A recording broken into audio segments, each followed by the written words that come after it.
같이 읽어요. 네, 잠시 쉬었던 것 같은데요. 한번 다시 시작해 보려고 합니다. 오늘 제가 들고 온 책은 어쩌면 이미 고전의 반열에 올랐다라고도 할 수 있는 책일 것 같아요. 그레임 앨리슨 교수가 쓴 예정된 전쟁이라는 책입니다. 미국과 중국의 패권 전쟁 하면은 가장 먼저 떠올리는 책도 바로 이 책인 것 같아요. 2017년에 출간이 됐는데 지금 와서 보면은 그때 정말 선견지명이 있었다. 지금은 어떤 얘기를 할까 궁금해지는 부분도 있습니다. 먼저 저자인 그레임 앨리슨 교수는 현재 하버드대학교 정치학과 교수이기도 하고요. 그리고 예전에 레이건 행정부나 클린턴 행정부에서 군사, 외교, 안보 이쪽에서 중요 요직을 차지했었던 인물이기도 하죠. 그야말로 이 분야에 있어서는 전문가이고 그리고 석학이다라고 여겨지는 인물입니다. 이 책에 아주 핵심적인 문구가 있어요. 정말 그 시절에 언론계나 학계를 휩쓸었던 말이 있는데요. 바로 투키디데스의 함정입니다. 원래 이 용어는 2012년 8월에 그레임 앨리슨 교수가 영국의 일간지죠. 파이낸셜 타임즈에 글을 기고를 하면서 처음으로 썼었던 말입니다. 너무 유명한 말이라서 많은 분들이 알고 계실 것 같은데 그래도 모르니까 한번 설명을 해보겠습니다. 투키디데스는 고대 아테네의 역사학자로 알려져 있죠. 특히 스파르타와 아테네 간에 있었던 펠로폰네소스 전쟁을 기술한 역사가로 알려져 있습니다. 이 펠로폰네소스 전쟁은 스파르타와 아테네를 초토화시켰던 전쟁이죠. 사실 스파르타와 아테네는 이 페르시아에 맞서서 서로 연합해서 함께 싸운 적도 있었죠. 영화 300에서 테르모필레 전투라든지 살라미스 해전 이야기 잘 아실 거라고 생각합니다. 그런데 그렇게 페르시아에 맞서서는 연합해서 싸웠던 아테네와 스파르타가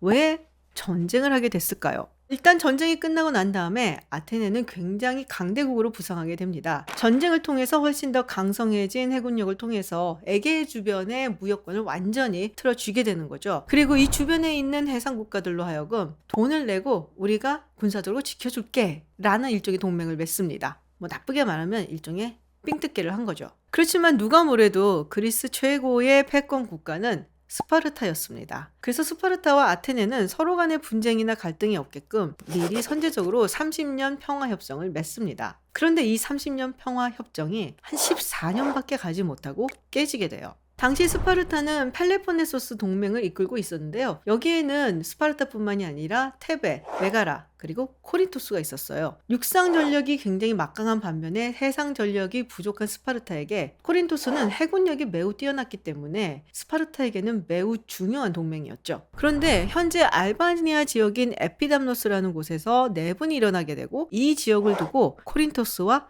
코르키라라는 도시국가가 갈등을 하게 됩니다. 한때 잘 나갔던 코린토스가 이제는 해군력으로 만만치 않은 코르키라한테 무시도 당하고 전쟁까지 가게 된 거예요. 당연히 코린토스는 자신의 동맹국들에게 도움을 요청을 합니다. 그리고 결국에는 코린토스가 스파르타에게도 도움을 청하게 되죠. 코르키라 같은 경우는 중립국이었는데요. 아테네한테 도움을 청했는데 처음에 아테네는 별로 뜨뜻미지근한 반응을 보였어요. 그리고 사실은 매우 부담스러운 요청이기도 했었죠. 먼저 아테네 입장에서 보게 되면요. 만약에 코린토스가 코르키라를 먹기라도 한다면 해군력이 빵빵한 두 국가가 합쳐지게 되고 그리고 이게 결국에는 펠로폰네소스 동맹으로 들어가게 된다면 스파르타는 육군력과 해군력을 전부 다 가지게 되고 결국엔 제해권도 가지게 되는 것이 아닐까라는 우려를 할 수밖에 없었습니다. 반면에 스파르타 같은 경우는 코린토스를 돕게 된다면 아테네는 이것을 자신들의 제해권에 도전하는 것으로 생각하고 전면전에 나설 수도 있다라는 두려움이 있었던 거죠. 그렇다고 중립을 지키자니 코린토스를 비롯한 동맹국들의 주전론이 굉장히 강력했어요. 여기서 도와주지 않으면은 펠로폰네소스 동맹에서 탈퇴해서 우리끼리 새로운 동맹을 만들겠다라고까지 이야기를 했습니다. 그래서 결국 BC 431년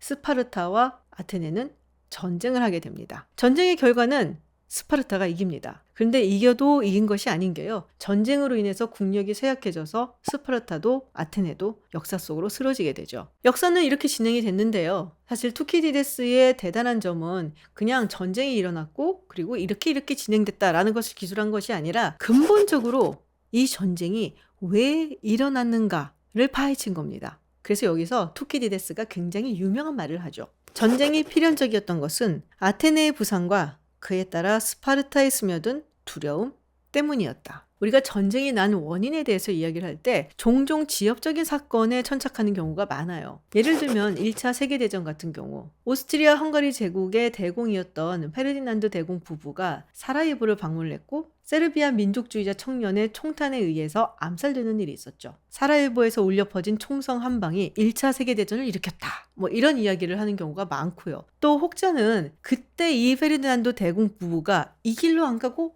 저 길로 갔으면은 총에 맞지 않았을 것이고 그러면은 1차 세계대전이 없었을 텐데 라는 이야기를 굉장히 드라마틱하게 하는 경우도 많습니다. 그렇지만 설사 그렇다고 하더라도 정말로 1차 세계대전은 일어나지 않았을까요? 투키디데스의 시각에서 바라본다면 그렇다 하더라도 1차 세계대전은 일어났을 것이라는 겁니다. 사실 이런 전쟁은 표면적인 사건 하나에 의해서 일어난 것이 아니라는 것이죠. 기존의 패권국가, 여기에 도전하는 부상하는 패권국이 있을 당시에는 구조적인 이유로 전쟁은 필연적으로 일어난다는 겁니다. 그리고 이것을 두고 투키디데스의 함정이라고 이야기를 하는 겁니다. 사실 그램 앨리슨 교수는 하버드 대학교에서 투키디데스 프로젝트를 진행을 했어요. 펠레폰네소스 전쟁에서 기존의 패권국가, 부상하는 패권국가의 전쟁이 일어났던 것처럼 지난 500년간 그런 경우가 얼마나 있었는가를 바라본 겁니다. 이런 경우가 16차례가 있었는데요. 그 중에 12번이 전쟁으로 귀결이 된 겁니다. 자, 이쯤 되니까 무슨 이야기가 나올지 여러분들도 아시겠죠? 지금 현재 미국과 중국의 패권 경쟁이 계속되고 있는데 그렇다면 미국과 중국은 전쟁을 하게 될 것인가? 저는 사실 이 그램 앨리슨 교수가 쓴 중국에 대한 부분이 굉장히 재밌었어요. 특히 지금은 고인이 된 싱가포르의 리콴유 총리가 이 시진핑 주석이라든지 또 미국과 중국 간의 경쟁을 바라보는 시각이 매우 흥미로웠는데요. 2012년 시진핑 주석이 처음으로 권력을 잡았을 때 리콴유 총리는 미국과 중국의 경쟁은 더욱더 가속화될 것이다. 그리고 시진핑은 위대한 중국을 다시 한번 되돌리겠다. 라는 꿈을 꾸고 있다라고 이야기를 하죠. 그렇다면 다시 한번 중국을 위대하게 만들겠다는 것은 무엇을 의미할까요? 그램 앨리슨 교수는 이 4가지를 지목을 합니다. 서양이 침범하기 전에 중국이 아시아에서 누렸던 지배적인 영향력을 회복하는 것, 신장, 티벳, 홍콩, 타이완 모두에서 중국이 지배권을 갖는 것, 인접바다에서 과거의 세력권을 회복을 하고 주변국들로부터 강대국으로서의 존대를 받는 것, 그리고 각종 세계기구에서 다른 강국들에게 중국에게 존중을 보이라고 명령을 하는 것. 여기서 사실 중국의 국제 질서에 대한 시각이 보이긴 합니다. 이미 많은 사람들이 얘기했지만 중국의 국제사회 혹은 국제 질서에 대한 세계관에는 평등한 주권이라는 개념이 없어요. 물론 여전히 국제사회는 힘의 논리에 의해서 좌우가 되는 건 맞는데요. 30년 전쟁이 끝나고 1648년 베스트팔렌 조약이 맺어졌을 때 어쨌든 큰 나라든 작은 나라든 누구도 침범할 수 없는 고유의 평등한 주권을 가진다라는 원칙은 그때 세워졌던 거거든요. 그런데 이런 인식 자체가 중국에게는 아예 없는 것이죠. 오랜 중국 역사에서 그랬듯이 중국은 국제 질서에서도 위계 질서가 있다고 생각을 하고 있어요. 그 가장 위에는 중국이 있고 그리고 그 밑에는 다른 변방의 오랑캐국들이 있는 것이죠. 그렇다고 서구가 그랬듯이 군사력을 이용해서 영토를 차지하고 그리고 식민지를 만들고 이런 것은 하지 않지만 이 변방의 오랑캐들이 중국이 통제하는 대로 따르고 말을 잘 듣고 그리고 조공을 바치고 이런 식으로 관리하는 것을 자신들의 국제 질서라고 생각을 하는 겁니다. 그램 앨리슨 교수는 이걸 두고 소프트 버전의 식민지 정책이다 라고 이야기를 하는데요. 각국의 주권을 존중은 하지만 그들은 중국의 말을 따라야 한다는 것이죠. 만약에 그렇지 않을 경우에는 경제적으로, 외교적으로, 그리고 군사적으로 보복을 감행할 수가 있다는 겁니다. 또 리콴유 총리가 했던 얘기 중에 정말 흥미로운 부분이 있었습니다. 중국에서 민주주의 혁명이 일어나는 것을 기대하는 것은 정말 바보 같은 짓이다. 사실 1990년대 중국의 개혁 개방을 바라보면서 중국이 조금 있으면은 곧 민주주의를 받아들일 것이다 라고 생각했던 사람들이 많았어요. 자본주의 맛을 보게 되고 중산층이 생겨나게 되고 그리고 이런 식으로 계속 개방을 하다 보면은 결국에는 전후에 마련해 놓은 국제 질서에 편입이 될 것이다 라는 것이 전망이었는데요. 완전히 잘못된 전망이었죠. 오히려 다른 민주주의 국가들이 중국의 자본에 무릎을 꿇는 일들이 많이 생기게 됐습니다. 여러분들 기억하시는 분도 계시겠지만 2019년에 NBA 구단 중에 휴스턴 라켓츠 구단의 단장이 홍콩 민주화를 지지한다라는 내용의 트윗을 올린 적이 있어요. 중국 측에서 난리가 났죠. 중국의 스폰서 기업들이 스폰을 끊겠다, 경기를 방영하지 않겠다 그래서 결국에는 압박에 이기지 못하고 이 단장이 사과의 트윗을 올리고 단장직에서 사임을 하는 일도 있었습니다. 그것 말고도 사실 천안문 사태 당시에 중국의 민주화를 부르짖고 그 상징이다라고 할 수 있는 류 샤오보 같은 경우 노벨 평화상을 받게 되니까 중국 측에서 노르웨이산 연어를 수입 금지한 적도 있었죠. 결국 시진핑 정권이 심혈을 기울였던 것은 민주주의가 아니라 민족주의였습니다. 중국 민족의 위대함을 고취시키는 교육을 하고 우리가 일본과 서구한테 당했었던 모욕과 치욕을 잊으면 안 된다라는 것을 강하게 내세웠죠. 그 덕분일까요? 앨리슨 교수가 이런 말을 하는데요. 중국인들 가운데 정치적 자유가 중국의 국제적 위상이나 국가의 자존심을 찾는 일보다 더 중요하다라고 말하는 사람은 별로 없다. 자, 그럼 가장 중요한 부분은 그래서 미국과 중국의 전쟁은 피할 수 있느냐라는 거죠. 16개의 사례 중에 4번은 사실 전쟁까지 가진 않았거든요. 앨리슨 교수는 전쟁을 피하고 평화로 가는 12가지 열쇠라는 것을 내놓는데요.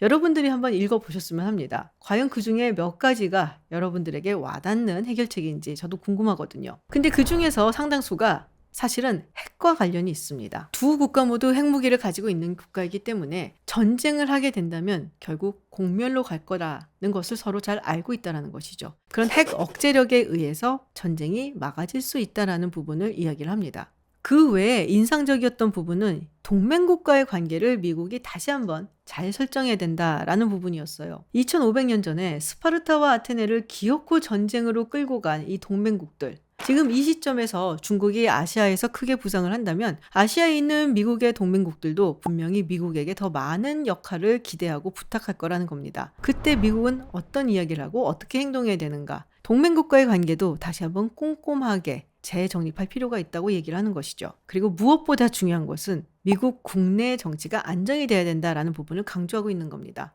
저는 Foreign Policy Begins at Home이라는 말을 좋아하는데요. 그러니까 외교 정책도 결국에는 국내에서 시작이 된다는 얘기겠죠. 그만큼 미국 국내 정치가 혹은 미국 사회가 얼마나 잘 안정되어 있고 또 경제적으로 번영하고 또 미국 국민들이 얼마나 건강한 국민 정책을 가지고 있는가, 앞으로 미국과 중국 간의 관계 그리고 미국의 경쟁력을 향상시키는 데 도움이 될 거다라는 조언을 하고 있습니다. 그 외에도 앨리슨 교수는 지금까지 가지고 왔었던 대중국 정책이라든지 하는 것은 이전의 시각에 기반이 되어 있는 것이기 때문에 완전히 뜯어 고쳐야 된다라고 얘기를 합니다. 그러기 위해서는 현재의 상태를 냉정하게 진단을 해야 된다라는 이야기를 하고 있어요. 자, 이쯤 얘기하니까 여러분들 생각나는 곳이 아마 있으실 거예요. 바로 대만입니다. 과연 그렇다면 앨리슨 교수는 현재 대만 문제를 어떻게 바라보고 있을까? 저도 궁금해서 앨리슨 교수가 대만에 대해서 이야기한 것들을 조금 찾아봤는데요. 예상했던 대로 매우 위험하다라고 보고 있습니다. 만약 미국과 중국이 전쟁을 하게 된다면 사실은 남중국해 또 대만이 그 진원지가 될 것이다 라고 판단을 하고 있고요. 그렇지만 미국도 그렇고 중국도 그렇고 정말 전쟁을 하고 싶어 하지는